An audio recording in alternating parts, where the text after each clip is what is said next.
नमस्कार, दोपहर समाचार में आपका स्वागत है।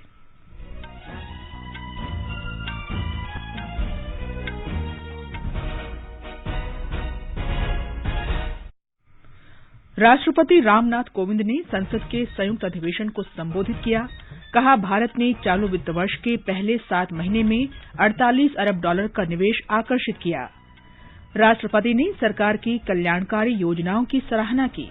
कहा, भारत दुनिया का सबसे बड़ा खाद्य वितरण अभियान चला रहा है। प्रधानमंत्री नरेंद्र मोदी ने देश की आर्थिक प्रगति के लिए बजट सत्र को और अधिक उपयोगी बनाने का आग्रह किया। वित्त मंत्री निर्मला सीतारामन ने लोकसभा में आर्थिक सर्वेक्षण 2021-22 पेश किया। लोकसभा दिन भर के लिए स्थगित। सरकार ने कहा, सरकारी कर्मचारी या पेंशनभोगी के मानसिक रूप से कमजोर बच्चे पारिवारिक पेंशन के हकदार। उत्तर प्रदेश में विधानसभा चुनाव के पहले 2 चरणों और गोवा तथा उत्तराखंड में एक ही चरण में होने वाले मतदान के लिए प्रचार अभियान जोरों पर।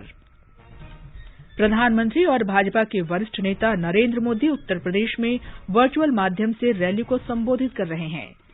प्रधानमंत्री आज शाम राष्ट्रीय महिला आयोग के 30वें स्थापना दिवस कार्यक्रम को संबोधित करेंगे और राष्ट्रव्यापी टीकाकरण अभियान के तहत अब तक 166 करोड़ 3 लाख से अधिक कोविड रोधी टीके लगाए गए।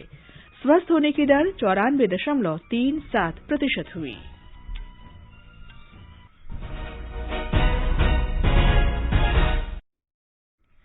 दोपहर समाचार में नीलम मलकानिया के साथ मैं कनकलता। देश के कई हिस्सों में कोरोना संक्रमण तेजी से फैल रहा है। हमारी अपील है कि आप सतर्क रहें और 15 से 18 वर्ष के किशोरों सहित अन्य लोगों के टीकाकरण में मदद करें। कोरोना वायरस के नए स्वरूप ओमिक्रॉन से चिंताएं बढ़ी हैं। सुरक्षित रहने के लिए कृपया 3 आसान उपायों का पालन अवश्य करें। मास्क लगाएं, 2 गज की सुरक्षित दूरी बनाए रखें, हाथ और चेहरा साफ रखें।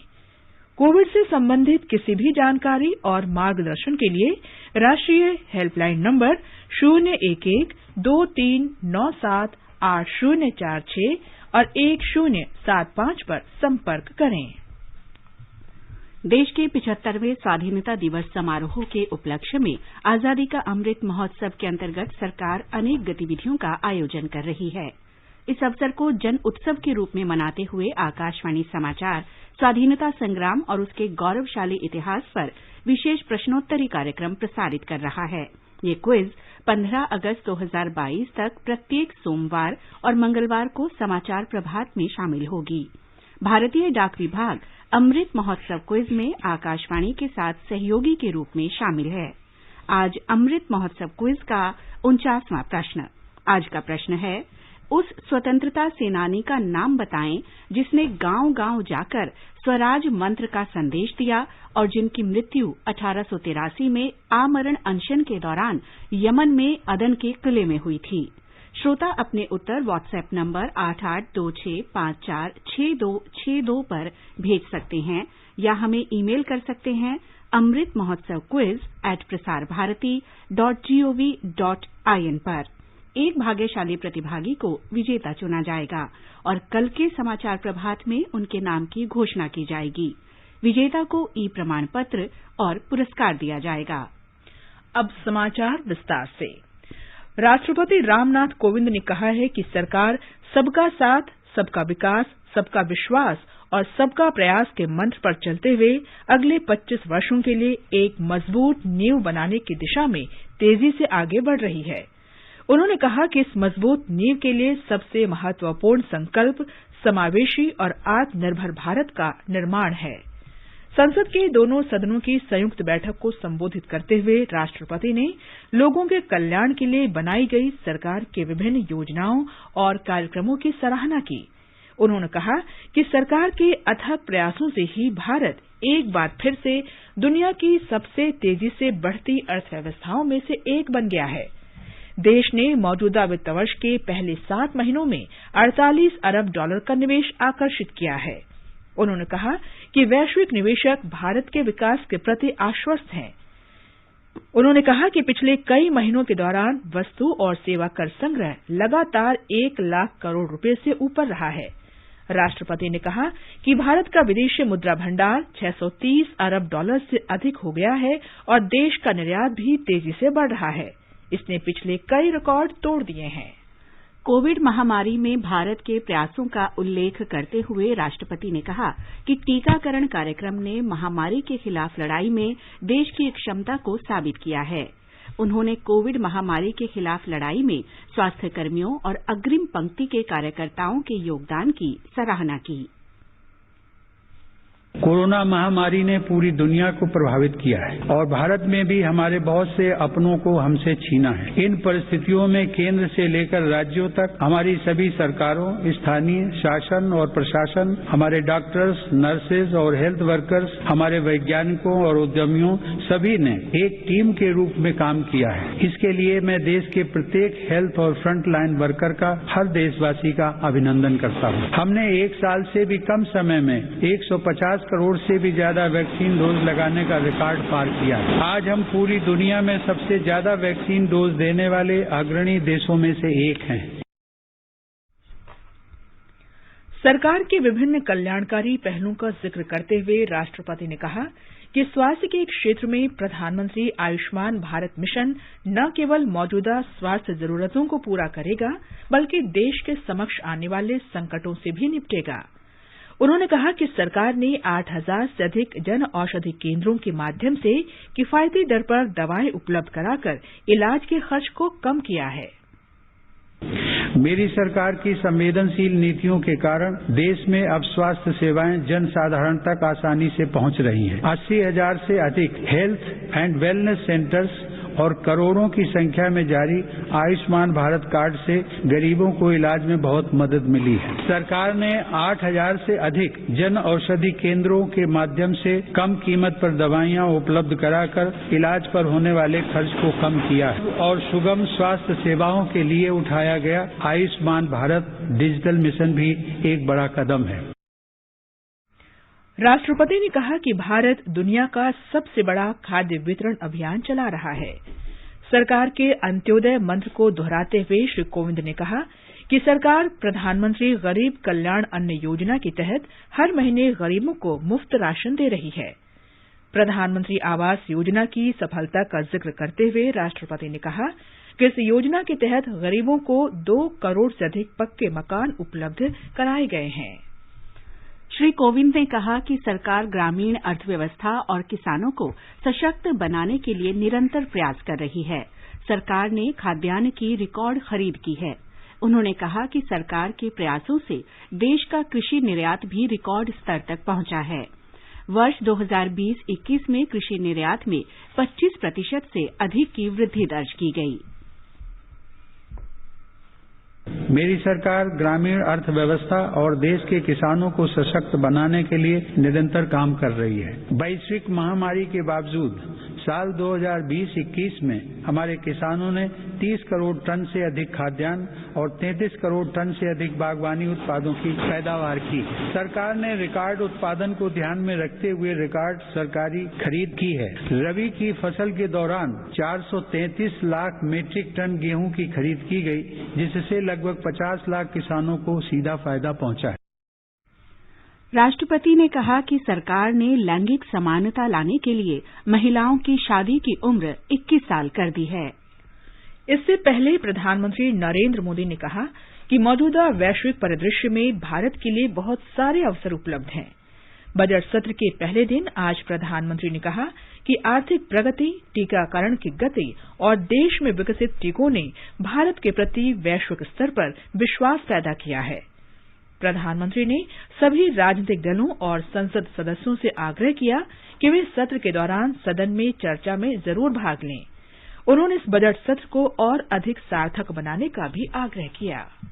ये बजट सत्र एक प्रकार से पूरे वर्ष भर का खाका खींचता है और इसलिए बहुत महत्वपूर्ण होता है। हम पूरी प्रतिबद्धता के साथ इस बजट सत्र को जितना ज्यादा फलदायी बनाएंगे, आने वाला पूरा वर्ष हमें नई आर्थिक ऊंचाइयों पर ले जाने के लिए भी एक बहुत बड़ा अवसर बनेगा। मुक्त चर्चा हो, मननीय चर्चा हो, मानवीय संवेदनाओं से भरी हुई चर्चा हो, अच्छे मकसद से चर्चा हो, इसी अपेक्षा के साथ आप सबका बहुत बहुत धन्यवाद। वित्त मंत्री निर्मला सीतारामन ने आज संसद के दोनों सदनों में आर्थिक सर्वेक्षण पेश किया। इससे पहले राष्ट्रपति रामनाथ कोविंद ने संसद के दोनों सदनों को संबोधित किया, जिसके बाद सुश्री सीतारामन ने सर्वेक्षण सदन के पटल पर रखा। आर्थिक सर्वेक्षण पेश करने के साथ ही लोकसभा की कार्यवाही दिन भर के लिए स्थगित कर दी गई। वित्त मंत्री निर्मला सीतारामन कल वित्त वर्ष 2022-23 का बजट लोकसभा में पेश करेंगी। इसके तुरंत बाद बजट की प्रति राज्यसभा के पटल पर रखी जाएगी। इस बार का बजट कागज रहित होगा। हमारे संवाददाता ने बताया है कि बजट सत्र के दौरान कोविड प्रोटोकॉल का पूरी तरह पालन किया जाएगा। बजट सत्र के दौरान कोविड सुरक्षा प्रोटोकॉल को सुनिश्चित करने की दृष्टि से दोनों सदनों की बैठक अलग अलग पारी में होगी, जो बुधवार से प्रभावी होगी। राज्यसभा की कार्यवाही सुबह 10 बजे से 3 बजे तक चलेगी, वहीं लोकसभा की बैठक शाम के 4 बजे से रात के 9 बजे तक होगी। बजट सत्र का पहला भाग 11 फरवरी तक चलेगा और इसमें कुल 10 बैठकें होंगी। बजट सत्र के प्रथम भाग के दौरान राष्ट्रपति के अभिभाषण पर धन्यवाद प्रस्ताव के अलावा आम बजट पर भी चर्चा होगी। इस बार राज्यसभा में शून्यकाल को 1 घंटा से घटाकर आधा घंटा कर दिया गया है। वहीं 1 महीने के अवकाश के बाद बजट सत्र का दूसरा चरण शुरू होगा, जो 14 मार्च से 8 अप्रैल तक चलेगा और इसमें कुल 19 बैठकें होंगी। मोहम्मद नसीम नकवी के साथ आनंद कुमार, आकाशवाणी समाचार, दिल्ली। आकाशवाणी पर बजट 2022 आपके साथ साथ बाजार के कई क्षेत्रों, उद्योगों और देश के लिए क्या है महत्वपूर्ण और क्या होंगी सुर्खियां। केंद्रीय बजट पर होगा विस्तार से विश्लेषण दिन भर आकाशवाणी समाचार के साथ। विशेषज्ञों की राय, विशेष बजट बुलेटिन, बजट पर लोगों की प्रतिक्रिया और होंगे विशेष साक्षात्कार। बजट से जुड़ी हर जानकारी लाएंगे आप तक 1 फरवरी मंगलवार को सुबह 10:20 से रात 10 बजे तक ऑल इंडिया रेडियो के FM गोल्ड चैनल 100.1 मेगाहर्ट्ज और अन्य मीटरों पर। ये कार्यक्रम आप हमारे mobile app news on AIR और YouTube channel news on AIR official पर भी सुन सकते हैं।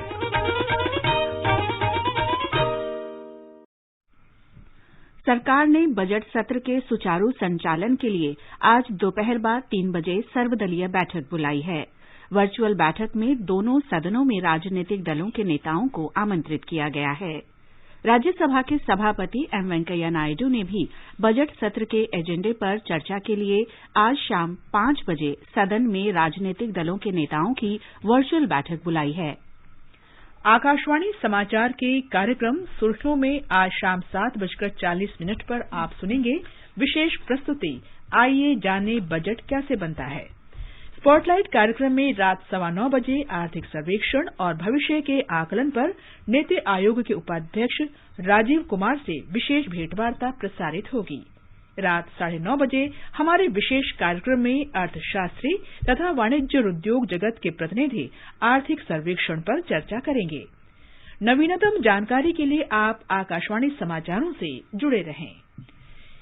ये समाचार हमारी वेबसाइट newsonair.com/hindi और हमारे mobile app news on AIR पर भी उपलब्ध हैं।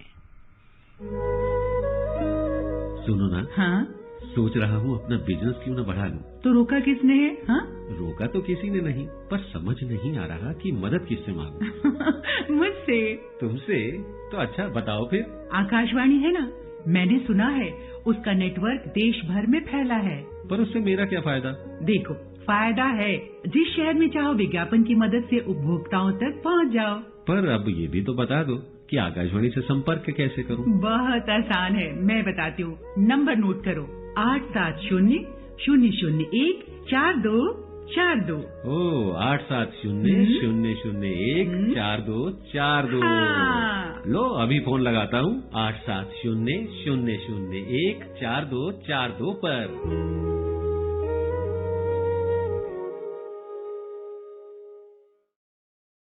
नए भारत के निर्माण में आप अपना कर्तव्य निभाइए। 31 दिसंबर 2021 को समाप्त हुए क्वार्टर की ETDS स्टेटमेंट फाइल करें 31 जनवरी 2022 तक और लेट फीस या जुर्माने से बचें। सभी टैक्स डिडक्टर्स रजिस्टर करें tdscpc.gov.in पर। प्रत्येक आयकरदाता एक राष्ट्र निर्माता। दोपहर समाचार में आपका फिर स्वागत है। सरकार ने कहा है कि सरकारी कर्मचारी या पेंशन धारक के निधन पर उनका मानसिक रूप से कमजोर बच्चा पारिवारिक पेंशन का हकदार है। कार्मिक और लोक शिकायत राज्य मंत्री डॉक्टर जितेंद्र सिंह ने कहा कि विभाग को पता चला है कि बैंक ऐसे बच्चों को पेंशनभोगी या उसके जीवन संगी द्वारा नामित व्यक्ति के माध्यम से पारिवारिक पेंशन नहीं दे रहे हैं। ऐसे मामलों में बैंक अदालत से जारी संरक्षक प्रमाण पत्र भी मांग रहे हैं। डॉक्टर सिंह ने कहा कि बैंकों की इस तरह की कार्रवाई से सुशासन का उद्देश्य विफल हो जाता है और ये केंद्रीय सिविल सेवा पेंशन नियमों के वैधानिक प्रावधानों का भी उल्लंघन है। उत्तर प्रदेश में विधानसभा चुनाव के पहले 2 चरणों तथा गोवा और उत्तराखंड में 1 चरण में होने वाले मतदान के लिए प्रचार अभियान में तेजी आ गई है। विभिन्न पार्टियों के स्टार प्रचारक और प्रमुख नेता मतदाताओं के घर जाकर और वर्चुअल माध्यम से भी अपील कर रहे हैं। पार्टी नेता अपनी चुनावी रणनीतियों को अंतिम रूप देने में लगे हुए हैं। उत्तर प्रदेश में विधानसभा चुनाव के दूसरे चरण और गोवा तथा उत्तराखंड में एक ही चरण के चुनाव के लिए नाम वापस लेने का आज अंतिम दिन है। उत्तर प्रदेश में तीसरे चरण के मतदान और पंजाब में एक ही चरण के मतदान के लिए नामांकन दाखिल करने की प्रक्रिया कल समाप्त हो जाएगी। उत्तर प्रदेश में 7 चरणों के विधानसभा चुनाव के 5वें और मणिपुर में पहले 2 चरणों के मतदान के लिए नामांकन दाखिल करने की प्रक्रिया कल अधिसूचना जारी होने के साथ शुरू होगी। निर्वाचन आयोग रैलियों और रोड शो पर लगे प्रतिबंध के मामले में आज फैसला करेगा। इससे पहले आयोग ने आज शाम तक सभी प्रकार की रैलियों और रोड शो पर प्रतिबंध बढ़ा दिया था।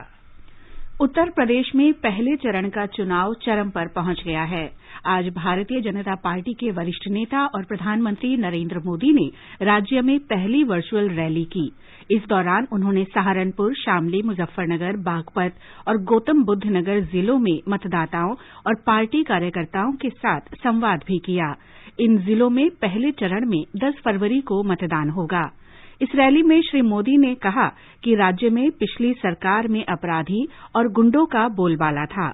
उन्होंने कहा कि राज्य की जनता सतर्क है और वो नहीं चाहती कि फिर से पहले जैसा माहौल बने।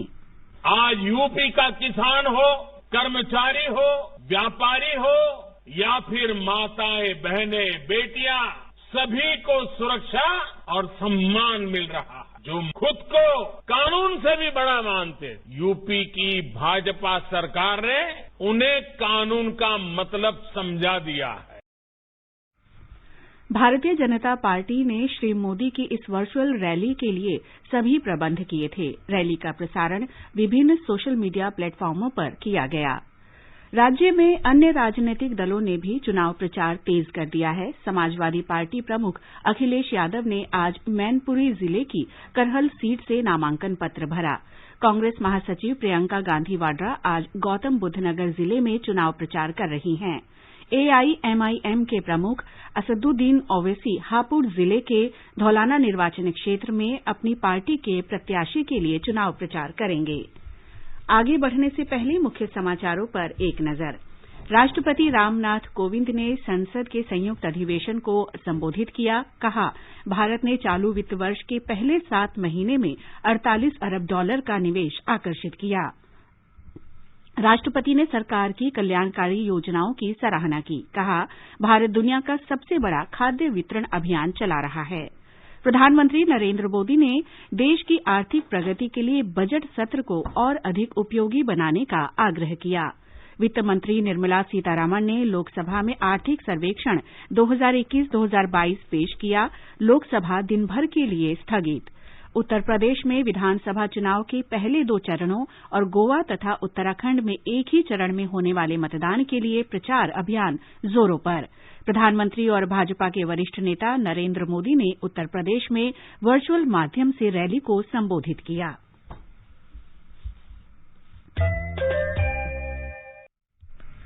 प्रधानमंत्री नरेंद्र मोदी आज शाम 4:30 बजे वीडियो कॉन्फ्रेंस के जरिए राष्ट्रीय महिला आयोग के स्थापना दिवस कार्यक्रम को संबोधित करेंगे। हमारे संवाददाता ने बताया है कि केंद्रीय महिला और बाल विकास मंत्री स्मृति ईरानी भी इस अवसर पर उपस्थित रहेंगी। ये समाचार आकाशवाणी से प्रसारित किए जा रहे हैं। ताजा समाचार जानने के लिए आप हमारे Twitter handle @AIR News Hindi को फॉलो कर सकते हैं। आजादी का अमृत महोत्सव के लिए सभी उपभोक्ताओं को शुभकामनाएं। हॉलमार्क सोने की शुद्धता सुनिश्चित करता है। हमेशा हॉलमार्क वाले सोने के आभूषण खरीदें।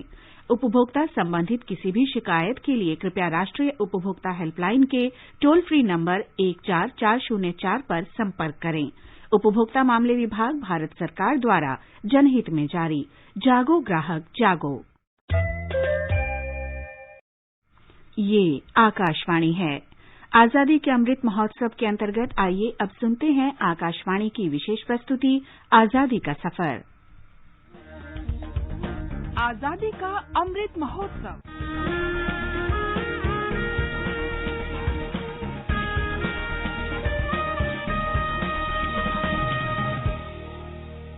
आजादी का सफर आकाशवाणी के संग एक राष्ट्र का जन्म। भारत का शानदार स्वाधीनता संघर्ष आधुनिक विश्व के महानतम संघर्षों में से एक है। आकाशवाणी से हम आपके लिए प्रतिदिन ला रहे हैं इस शानदार संघर्ष की एक झलक। मेरे भारत के कंठहार, तुझको शत शत वंदन बिहार। आज की कड़ी में हम स्वतंत्रता सेनानी और बिहार के पहले मुख्यमंत्री श्री कृष्ण सिन्हा को याद कर रहे हैं, जिनकी मृत्यु 31 जनवरी 1961 को हुई थी। वे स्वतंत्रता आंदोलन के दौरान कई बार जेल गए और लगभग 8 वर्ष कारागार में रहे। उन्हें बिहार केसरी के नाम से जाना जाता है। डॉक्टर राजेंद्र प्रसाद और अनुग्रह नारायण सिन्हा के साथ श्री कृष्ण सिन्हा की गिनती आधुनिक बिहार के निर्माताओं में होती है।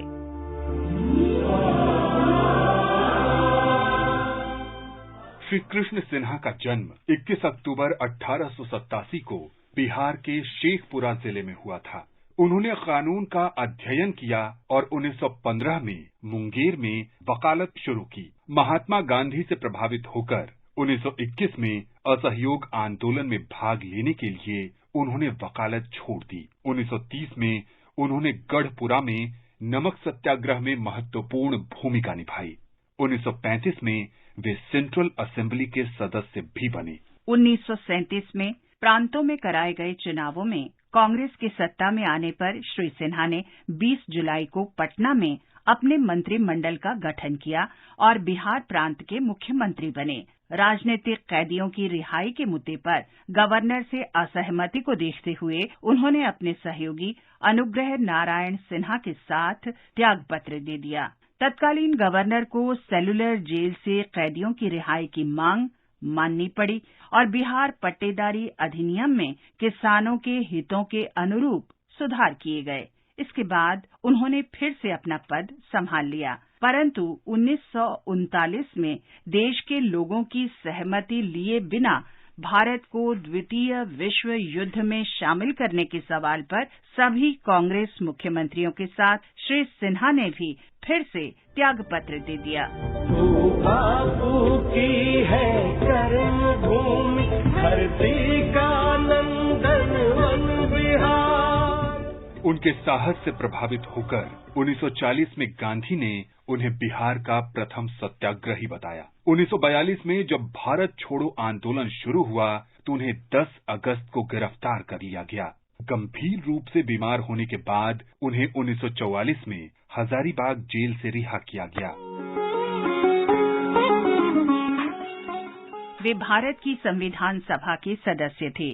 सिन्हा जाति व्यवस्था के कट्टर विरोधी थे। उन्होंने बैजनाथ धाम मंदिर देवघर में तथाकथित पिछड़ी जातियों के प्रवेश आंदोलन का नेतृत्व किया, जो समाज के उत्पीड़ित वर्गों के उत्थान और सामाजिक सशक्तिकरण के प्रति उनकी प्रतिबद्धता को दर्शाता है। द्वितीय विश्व युद्ध की अवधि को छोड़कर श्री कृष्ण सिन्हा ने 1937 में पहले कांग्रेस मंत्रालय के समय से लेकर 1961 में अपनी मृत्यु तक बिहार के मुख्यमंत्री के रूप में काम किया। आकाशवाणी इस महान राष्ट्रवादी को प्रणाम करता है।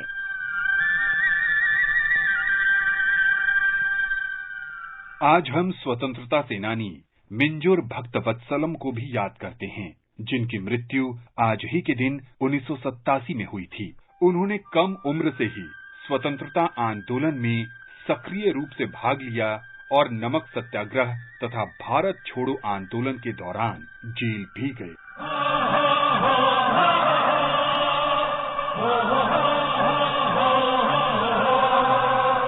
भक्तवत्सलम का जन्म 9 अक्टूबर 1897 को मद्रास प्रेसिडेंसी में हुआ था।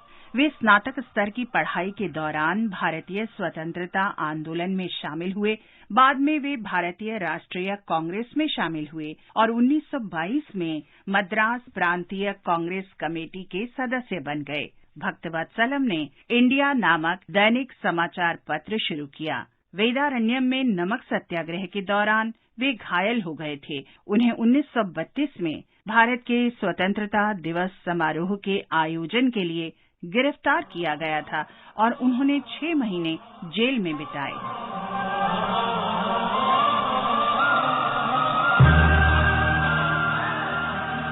उन्नीस सौ 1937 के चुनाव में तिरुवल्लुर सीट जीतने के बाद भक्तवत्सलम ने सफलतापूर्वक मद्रास असेंबली में प्रवेश किया। द्वितीय विश्व युद्ध की घोषणा पर उन्होंने भारतीय राष्ट्रीय कांग्रेस के अन्य पदाधिकारियों के साथ इस्तीफा दे दिया। उन्होंने भारत छोड़ो आंदोलन में भाग लिया और अंग्रेजों ने उन्हें जेल में डाल दिया। 1944 में रिहाई के बाद वे भारत की संविधान सभा के लिए भी चुने गए। स्वतंत्रता के बाद मिंजूर भक्तवत्सलम ने 1963 से 1967 तक मद्रास प्रेसिडेंसी के मुख्यमंत्री के रूप में भी काम किया। इस महान राष्ट्रवादी को हमारा प्रणाम। आज बस इतना ही। आजादी का सफर आकाशवाणी के संग। कल फिर मिलेंगे नई कड़ी के साथ।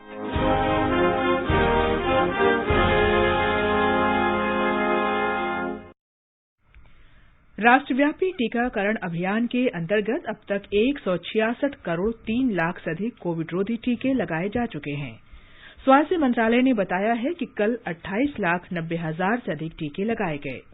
स्वस्थ होने की दर 94.37% है। कल 2,62,000 लोग कोरोना संक्रमण से मुक्त हुए। आकाशवाणी से विशेष बातचीत में नई दिल्ली के अपोलो अस्पताल के स्वास्थ्य विशेषज्ञ डॉक्टर राकेश कुमार ने लोगों को कोरोना से बचाव के लिए कोविड प्रोटोकॉल अपनाने की सलाह दी है। एक आदमी को अगर घर में फीवर हुआ है और उसके प्रिकॉशनरी उसमें बाकी अपने घर में 3-4 अगर फैमिली मेंबर्स और हैं, उनका कोविड टेस्ट करा लिया जबकि उनको कोई लक्षण नहीं थे, जस्ट एक अपने प्रिकॉशन के लिए कि भाई कहीं इनको हो तो नहीं है। तो एसिम्टोमेटिक पेशेंट्स में भी covid positive RT-PCR positive patient मिल रहे हैं। उनको हम लोग एसिम्टोमेटिक कहते हैं। ना उनमें फीवर है, ना कफ है, ना ब्रेथलेसनेस है। जो एसिम्टोमेटिक कोविड के पेशेंट हैं उनके लिए जरूरी है कि वो अपने को सेम चीज करें, अपने को सोशल डिस्टेंसिंग करें, आइसोलेट करें, अपने को फ्लूइड खूब लें, पानी पिएं और अपने को डिहाइड्रेशन ना होने दें। और घर पे आइसोलेट करके अपना टेम्परेचर, पल्स, ऑक्सीजन सैचुरेशन ये सब चेक करते रहें। अब एक नजर आज के मौसम पर। राष्ट्रीय राजधानी दिल्ली, मुंबई और कोलकाता में आज आसमान साफ रहने की संभावना व्यक्त की गई। चेन्नई में बादल छाए रहेंगे। लेह में हल्का हिमपात होने की संभावना व्यक्त की गई है।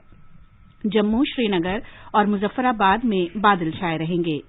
बुलेटिन समाप्त होने से पहले अमृत महोत्सव क्विज का आज का प्रश्न फिर सुन लें।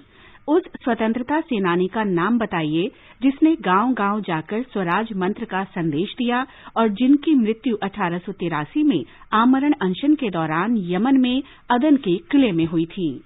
अंत में मुख्य समाचार एक बार फिर। राष्ट्रपति रामनाथ कोविंद ने संसद के संयुक्त अधिवेशन को संबोधित किया। कहा, भारत ने चालू वित्त वर्ष के पहले 7 महीने में $48 अरब का निवेश आकर्षित किया। राष्ट्रपति ने सरकार की कल्याणकारी योजनाओं की सराहना की। कहा, भारत दुनिया का सबसे बड़ा खाद्य वितरण अभियान चला रहा है। प्रधानमंत्री नरेंद्र मोदी ने देश की आर्थिक प्रगति के लिए बजट सत्र को और अधिक उपयोगी बनाने का आग्रह किया। वित्त मंत्री निर्मला सीतारामन ने लोकसभा में आर्थिक सर्वेक्षण 2021-22 पेश किया। लोकसभा दिन भर के लिए स्थगित। सरकार ने कहा, सरकारी कर्मचारी या पेंशनभोगी के मानसिक रूप से कमजोर बच्चे पारिवारिक पेंशन के हकदार।